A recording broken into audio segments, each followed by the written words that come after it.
This is our €23,000 Italian lake house, and this is our €39,000 Italian apartment. Let's have a quick tour. This isn't just a creative project. This is our only home. It's a race against the cold, and we are running out of time. Finishing before winter comes is a necessity. We thought we were buying a house. We bought a challenge. We've run out of budget, so now we're doing what we can with what we have. I hope we haven't bitten off more than we can chew.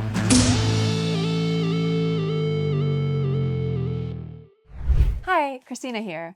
I know you're here for the apartment tour, but before we show you around, I want to give you some context. If you're new here, my husband and I bought our Italian lake house fixer-upper 6 years ago. We've run out of budget for that renovation, and right now we're doing what we can with what we have each month. The apartment you're about to see is right next door to our place and was bought 2 years ago by Paul's sister for €39,000 to use as a future holiday home. We are currently living there for free while we scrape enough money together to finish our house. As you'll see, the apartment doesn't have heating or AC and only has an outhouse for a bathroom. The house itself is a bit scattered around the building, and when we bought it, it had been abandoned for the better part of 20 years. If you want to see what our €23,000 lake house looks like inside, you can check out our house tour video. You can find the link below in the description. If you enjoy our story, following us here on YouTube genuinely helps us keep going. Now, let's show you the apartment, starting from the bedroom. So this is a slightly strange setup, but actually not that strange in Italy. So right here is a separate apartment, and this is our bedroom, which is completely separated to the rest of the property. It's not even connected internally. We have to go down an external staircase to go to our other part, the other part of the property. Potentially passing neighbors on the way. Quite often passing neighbours on the way. Let's have a look inside. So here we have the bedroom. So these are essentially 2 bedrooms. We use this as our main bedroom. All of this furniture was either here or in our house that we've repurposed. We haven't bought anything. Including the mattresses. Including the mattresses. The only thing we bought was the bedding, a foam topper, memory foam topper, but everything else, headboard, mattresses, wardrobes, everything was all here. This was including here. That as well. Yeah, this was actually in this apartment, in that room. And now we use it for like extra blankets and bedding and a few of the dog's things. So the nightstands were, I think, from here, or maybe they were from our house. I can't remember. This is a watercolour that was painted by a good friend of ours, South African lady called Jean, when we lived in the UAE. This is a reminder of our everlasting love in the bedroom. This is a mess. This is a total mess right now. It is a mess. So it's kind of used as a storage room and also a spare bedroom. So again, a mattress that we found in our house originally, almost brand new. Guest bedroom, and this beautiful work of art, which I painted. Yeah, Paul painted this when we were living in the UAE still, dreaming about living here. This is actually a view from Montisola, Peschiera, overlooking Salemarazino and Sulzano. That's the view. So these boats, I took it from a picture, but anyway. A priceless work of art on the wall there. We have been very, very kindly gifted some awesome copper pans and cookware that we will clean up and will eventually hang in our kitchen in the main house when it's done.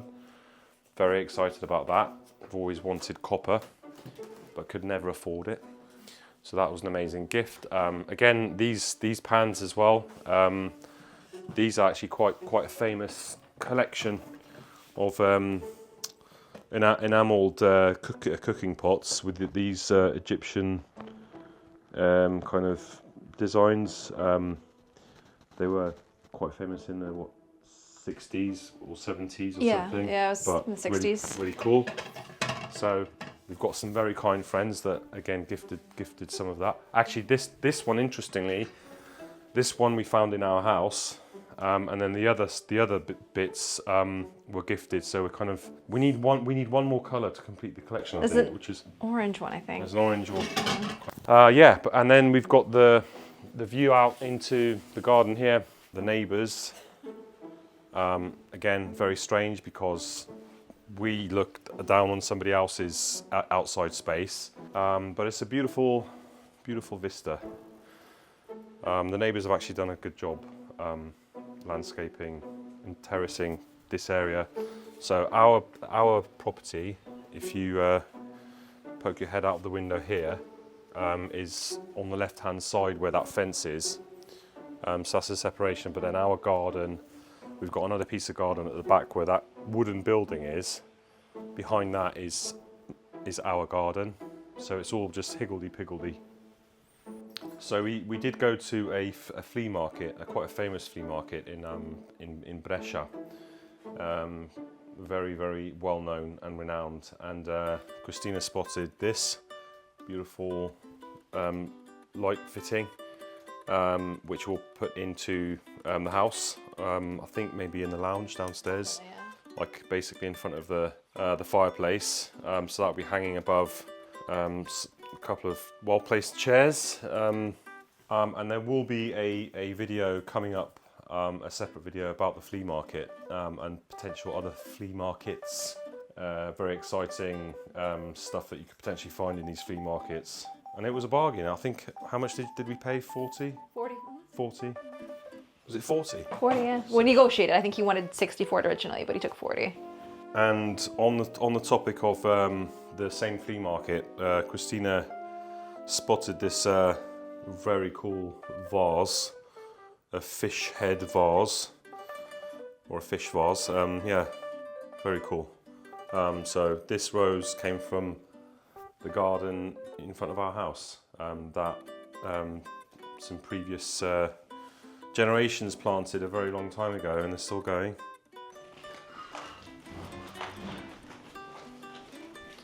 So we've just come down from our bedroom and we're about to go into our living area and stroke kitchen. This is, with these doors that are open, is a separate property again.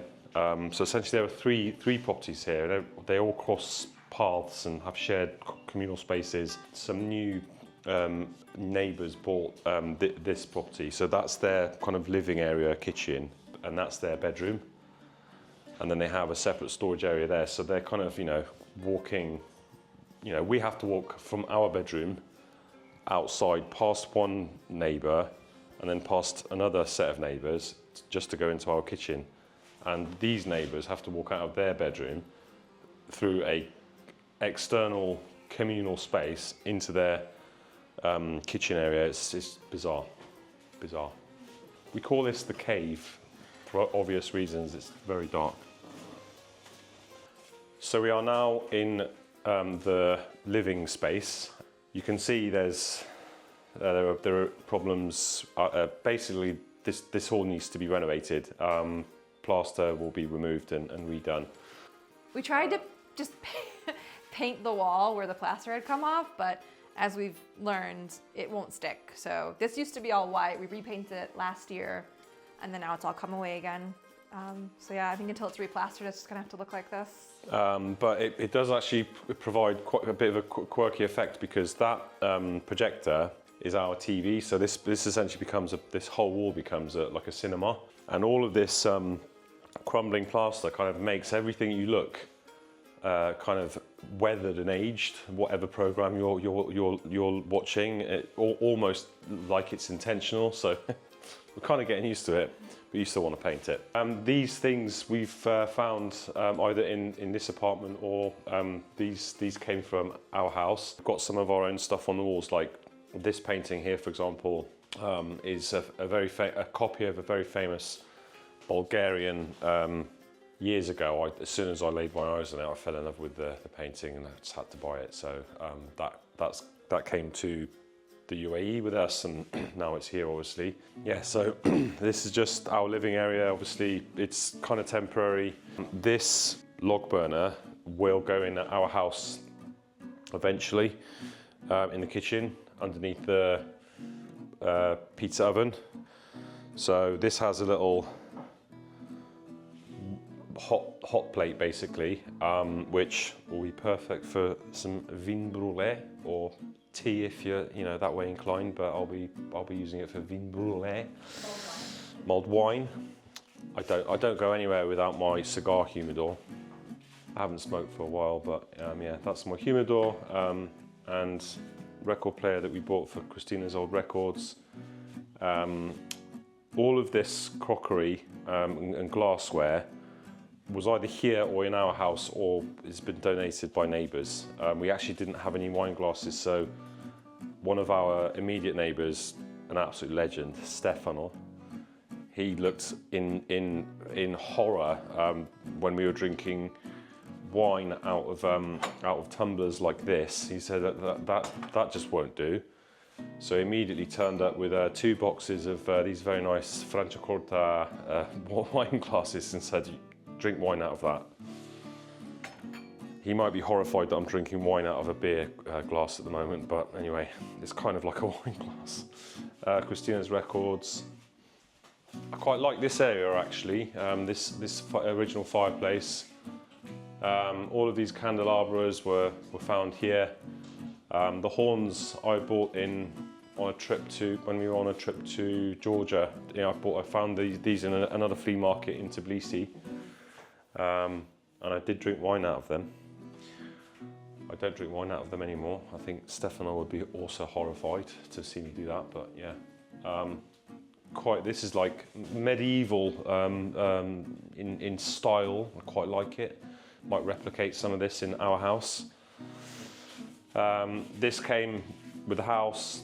They're basically a pantry. This corner sofa we found on Facebook Marketplace for peanuts. It's a really good piece of furniture.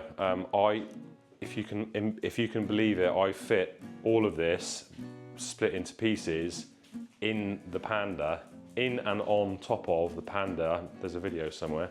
This fridge, also Facebook Marketplace. Again, an absolute bargain, like giveaway price. Brilliant fridge, and again, I stuffed that in the back of the Panda and transported that here up from the valley.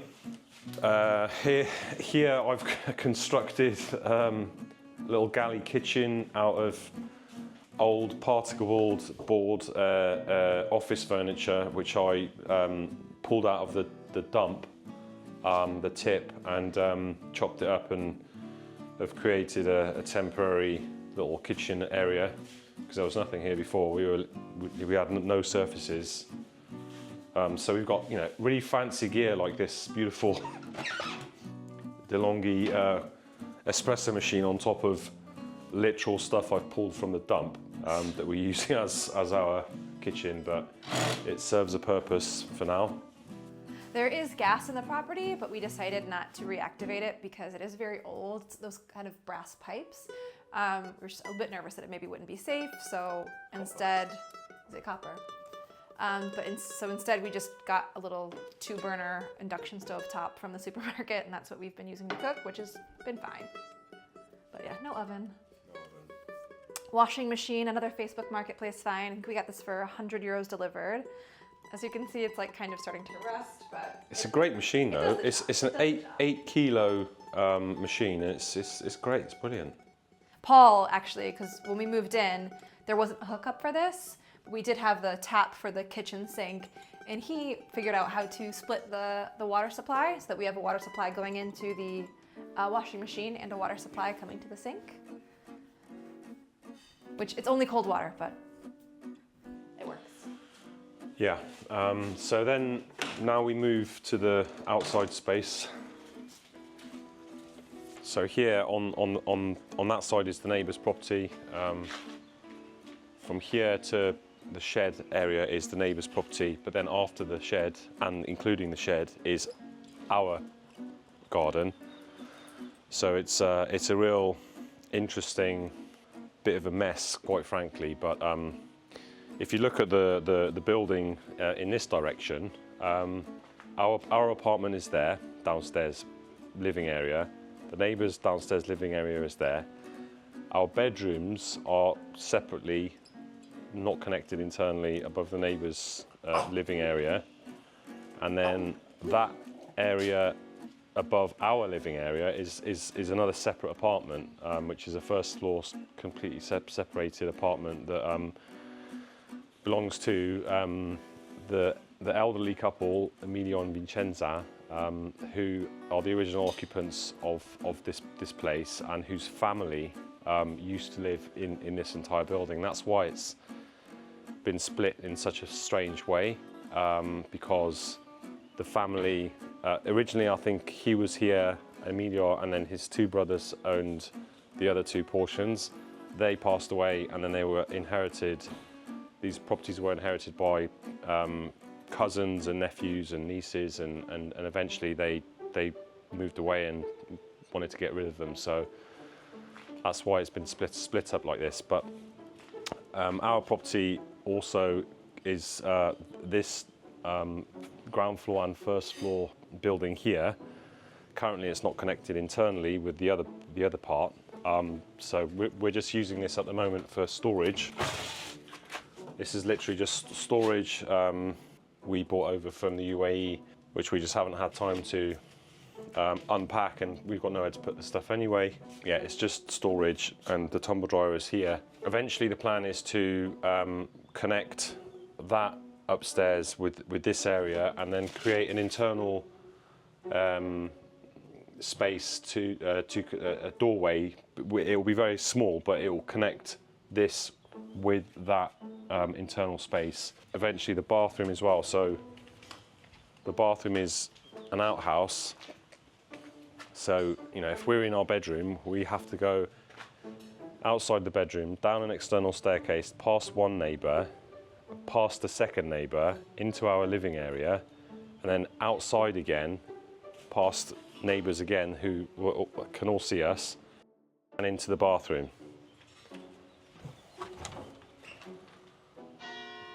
which is an old bathroom.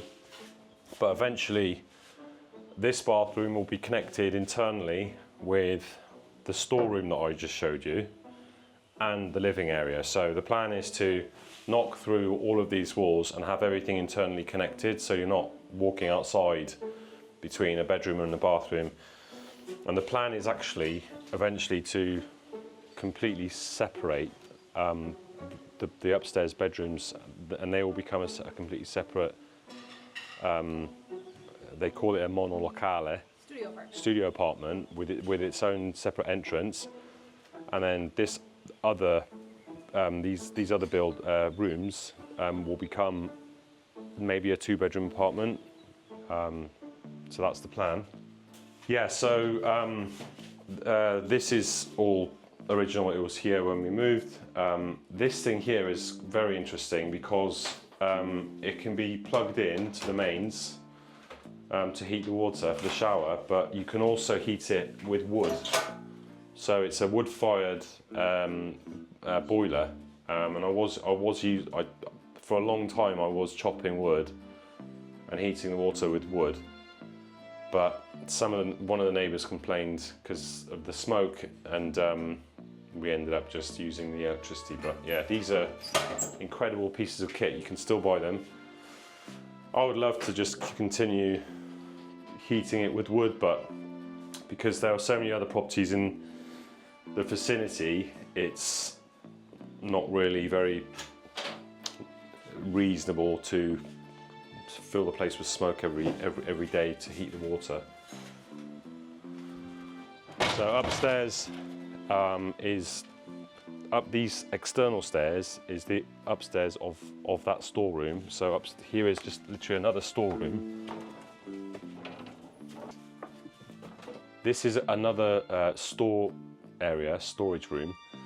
We're using it just to keep, you know, junk well, not junk, I mean, you know, we'll use a lot of this stuff eventually somewhere, but when we renovate this part of the apartment, we'll connect, I think I'm going to try and get some kind of bedroom up here with maybe some kind of mezzanine situation with an internal staircase to the downstairs room below that will connect the rest of the apartment, as I said, internally, and also the bathroom that we just saw. So yeah, it'll be quite a cool apartment, I think. Quite quirky, but I think very cool. This area here is essentially above this like small rectangle is above the current bathroom. Ideally, I would like to put some kind of small balcony here, like a terrace, put a small table and a couple of chairs, and I think it'd be really cool to, you know, potentially in the future have a bedroom there. You could come out in the morning, sit on the balcony, drink some coffee, have some breakfast, you know, and enjoy the view. I think it'd be really cool if we can do that. So now let's go and take a tour of the garden.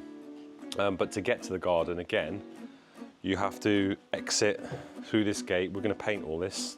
I literally just put this up a few days ago, and put some kind of screens up for privacy.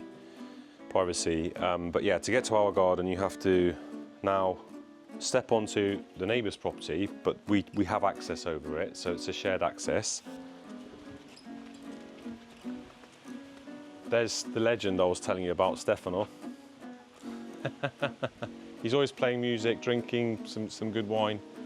Absolute legend.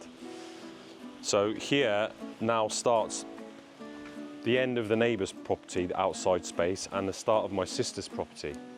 So this part here, once again, now we're stepping away from the neighbour's property and stepping onto our property.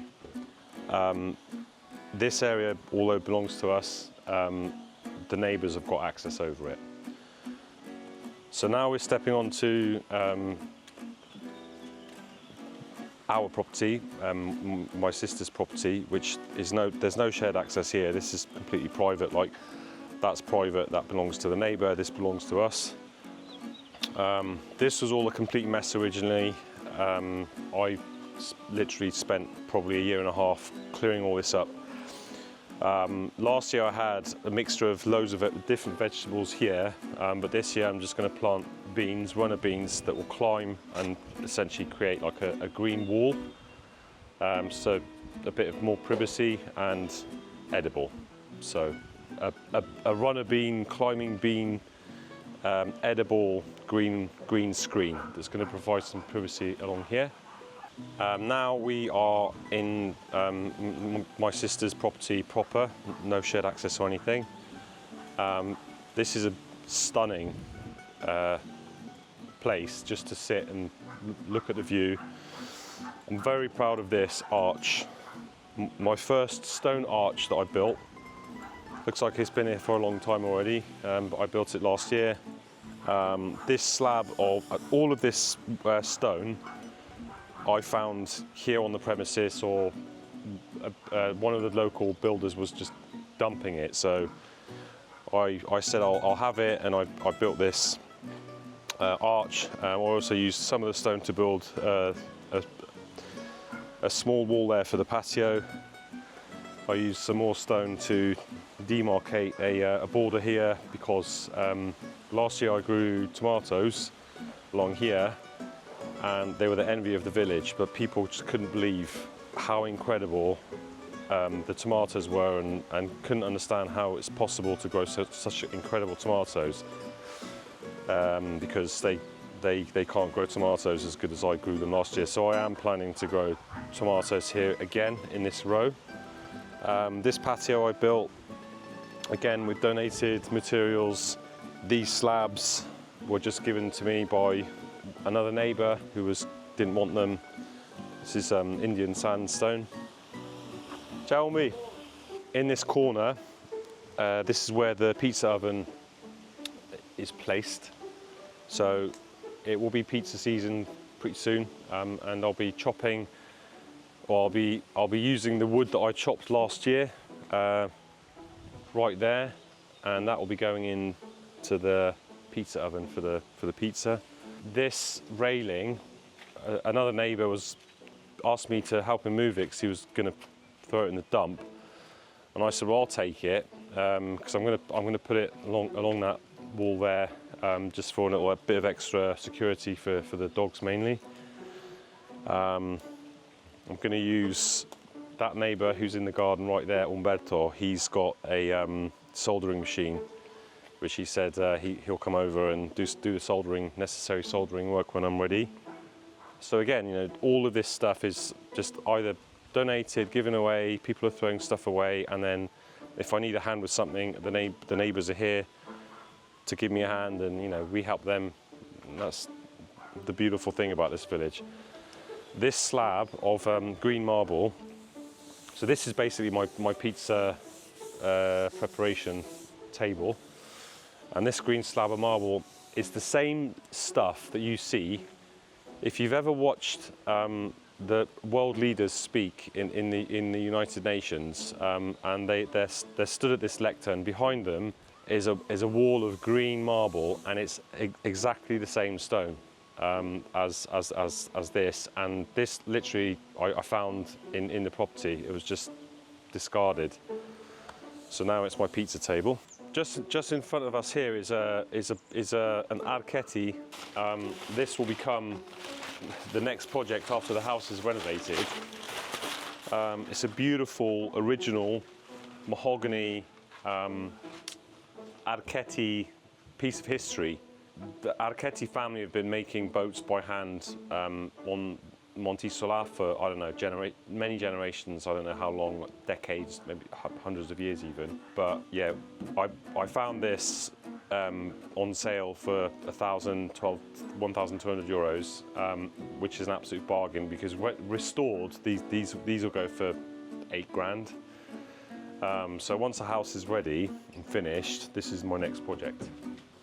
So this isn't actually ours, this apartment. It's my sister's casa vacanza, holiday home. She bought this place about 2 years ago. Almost 2 years ago now. And obviously it needs to be renovated. She's not planning to do that just yet. So we've been living here and improving it by some margin compared with when we originally found it. So yeah. It's her holiday home, but you know, it's part of the family collection of properties, if you could call it that. As you can see, there's a lot of potential in this property, and when my sister-in-law does eventually renovate it, it's going to look a lot better and be a lot more comfortable. But we are really grateful to have a free place to stay for now. If you want to see the tour of our house, you can find the link in the description. If you want to follow along with our adventures, subscribe to our YouTube channel.